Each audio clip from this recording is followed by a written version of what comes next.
Have you ever thought about moving in with your children when you grow older? It might sound like a warm and sensible choice. But what if I told you that this decision could take away your freedom, your health, and even the most sacred relationships you've spent your entire life building? I'm not sharing this to scare you. I'm sharing because I was once someone who believed that living close to my kids would bring peace in my later years. But only a few months after making that choice, I realized I had lost everything. The home I loved, the savings I had built, and the role I once held as a parent in my own family. In this video, I'll tell you my story, not to place blame, but so you won't have to pay the same price I did. And if you're watching right now, I'd love to know where you're from. Please leave your city or state in the comments. I read every message and deeply value your thoughts. If these words resonate with you, take a moment to subscribe to Life in Words. Here, we don't just tell stories to capture attention. We tell them to help you hold on to what truly matters. 1. The financial mistake. When a lifetime of savings disappears in months. Have you ever thought that one single decision, like moving in with your children, could erase everything you've saved your whole life? Ruth, 72, was an independent woman living peacefully in a small apartment in Utah after retirement. She loved gardening, reading the morning paper, and going to church with friends now and then. Everything felt stable until her son, Daniel, made a suggestion. "Mom, sell your place. Come live with us. We'll combine our money into one account. You won't have to worry about anything." Trusting her son, Ruth agreed. She sold her apartment, the last home she called her own, and deposited nearly $180,000 into a shared bank account with Daniel. There were no legal documents. Everything was based on family trust. Within just 10 months, more than $70,000 was gone. Daniel used the money to pay off credit cards, fix up the house, and buy a new truck. When Ruth gently asked where the money went, Daniel replied, "You have a roof over your head, food to eat. What more do you need?" Without legal protection, Ruth had no way to recover the money. What happened was completely legal. She had transferred the money willingly. No one broke the law. Only her heart was broken. You might think this could never happen in your family.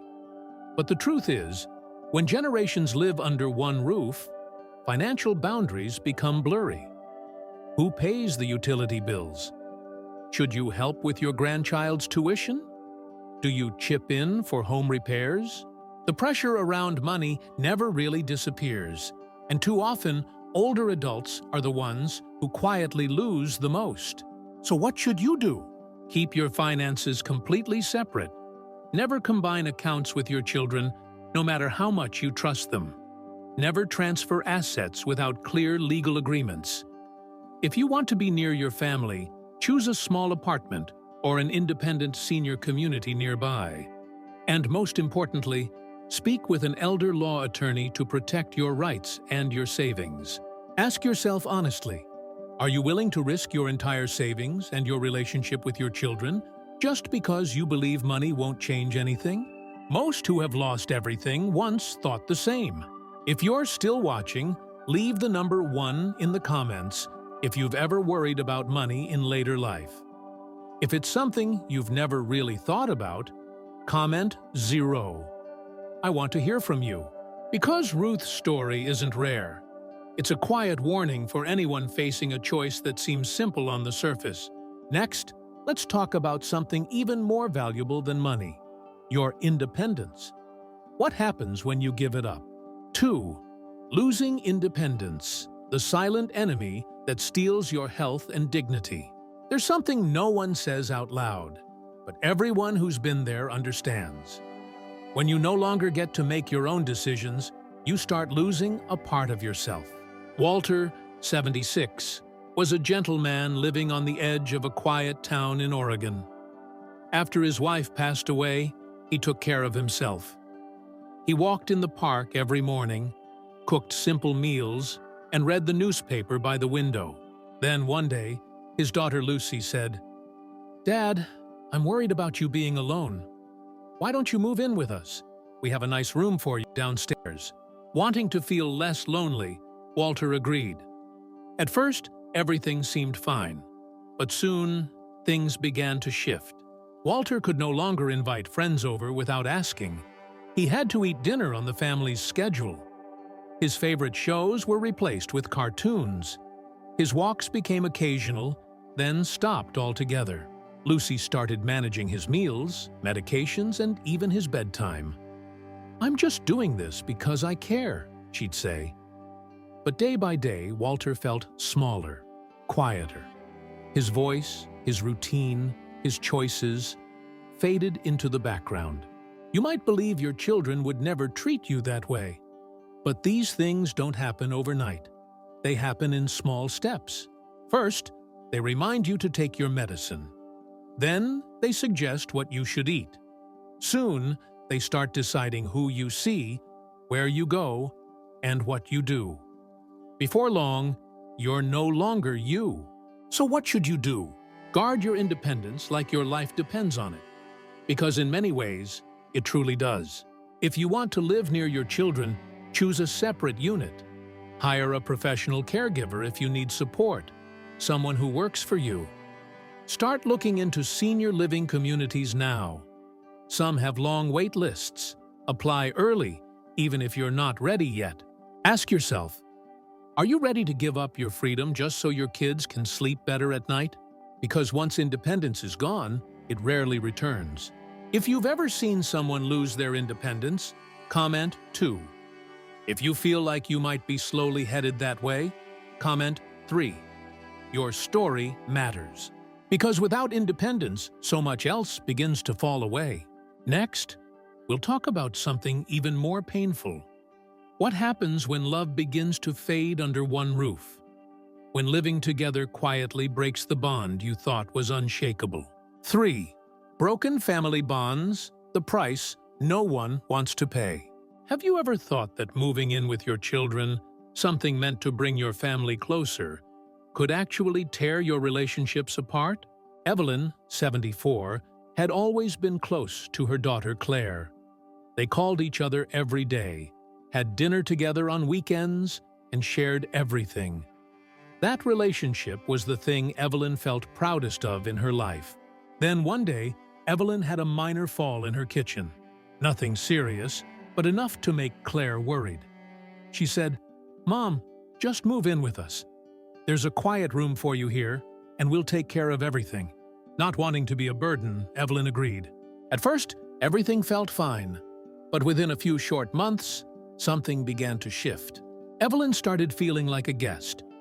Her daily habits didn't fit the rhythm of the household. Even when she tried to talk to her grandkids, she heard, "Shh, keep your voice down. Grandma needs to rest." Claire grew irritable. Dinners became tense. Her husband started coming home late. The once warm, joyful home became quiet and heavy. 9 months later, Evelyn moved into a small apartment nearby.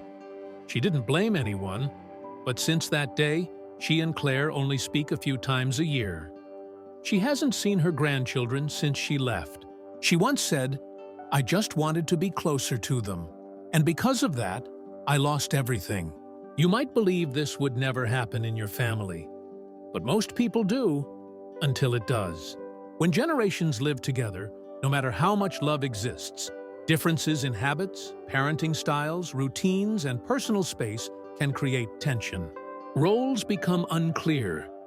Are you still the parent? Or just someone being taken care of? Are you part of the household? Or just someone who should stay quiet and be grateful? Unspoken questions pile up. Affection wears thin, and emotional distance grows. So what can you do? Stay emotionally close, but keep separate living spaces. That way, love has room to breathe. If money is tight, consider sharing a home with another senior. A trusted companion can bring joy without the emotional strain of family dynamics. Ask yourself, are you willing to risk the bond you've spent a lifetime building, just to save a few $100s a month? If you've ever seen a family relationship fall apart because of co-living, comment 4. If you've been afraid that might happen to you, comment 5. I read each story with care. Because once trust is damaged between parent and child, it's not always something you can stitch back together. Next, we'll talk about the part that breaks people down more than they ever expected. When your health begins to fade, not because of age, but because of one simple change in your environment. 4.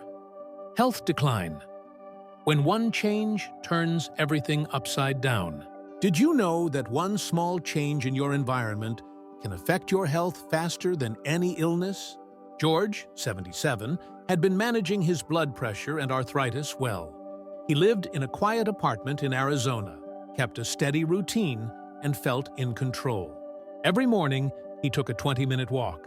He ate on schedule, took his medications right on time, and went to bed early. Most importantly, he had peace of mind. Then his son Thomas said, "Dad, it'll be safer if you live with us. We'll take turns taking care of you." George hesitated, but then he thought, "Well, maybe it's time. I'm getting older." He moved in, and things slowly began to unravel. Sleep became difficult.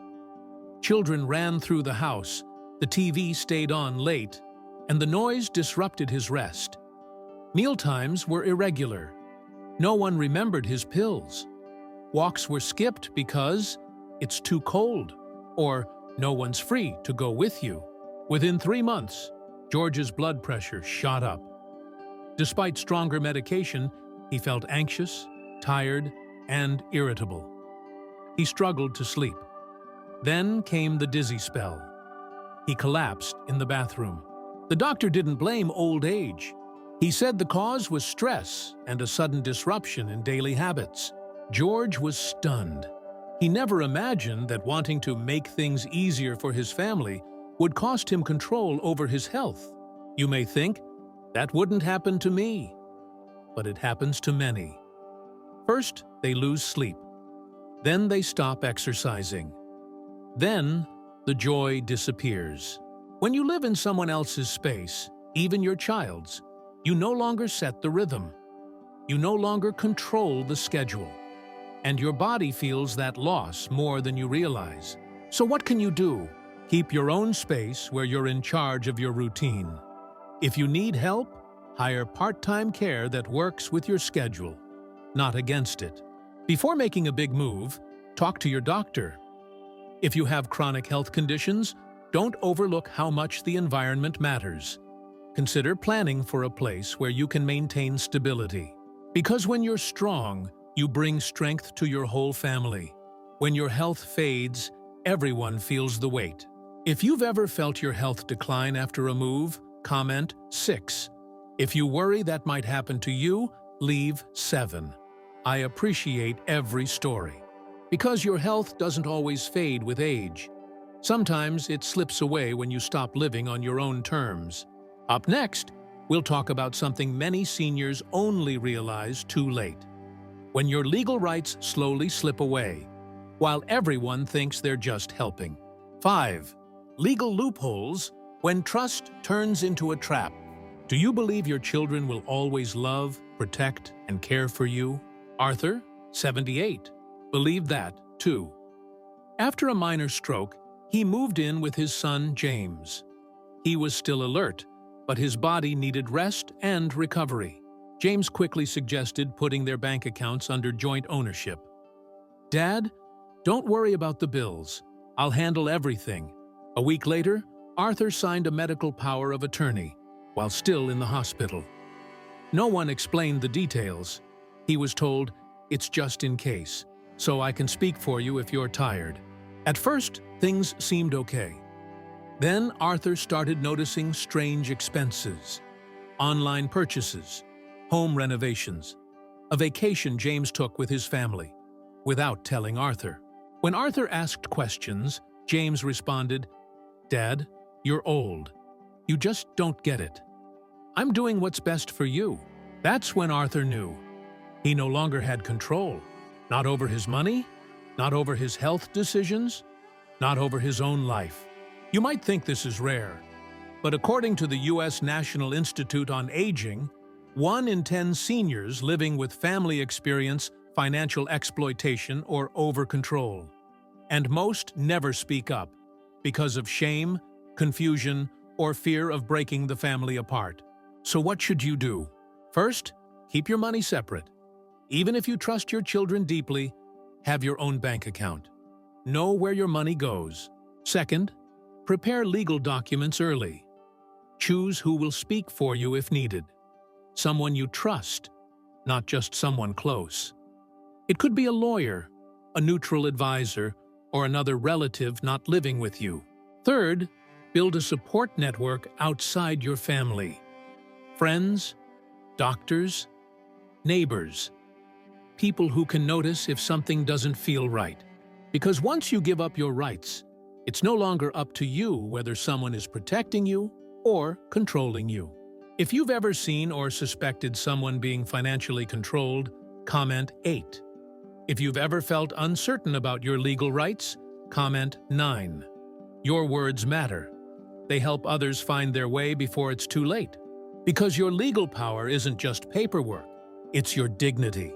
Now, let me share a final message. One that I hope will guide you, ground you, and remind you of your worth. Conclusion. A final message for anyone standing at life's crossroads. If you're thinking about moving in with your children after 70, please pause. Not because they don't love you, but because love alone may not be enough to protect you from the quiet, long-lasting consequences of that decision. I once believed I'd be cherished, that I'd grow old surrounded by laughter, care, and warmth. Instead, I lost my savings. I lost my health. I lost my freedom. And I lost the role I once held so dearly in my own family. I'm not telling you this to stir fear. I'm telling you so you can be calm, so you can think clearly, so you can ask yourself, what kind of life do I want? And have I already handed that life over to someone else? You deserve to live your later years with dignity, with peace, and with a voice that's still heard. You deserve the right to choose, to decide how your days begin and end, to protect the relationships that matter most by keeping healthy space between love and dependence. Holding on to your freedom isn't selfish. It's the greatest gift you can give to yourself and to your family. If this video gave you even a moment of clarity, please share it with someone you care about. And if you want more stories like this, true, thoughtful, and filled with care, subscribe to Life in Words. Because growing older should never mean fading away.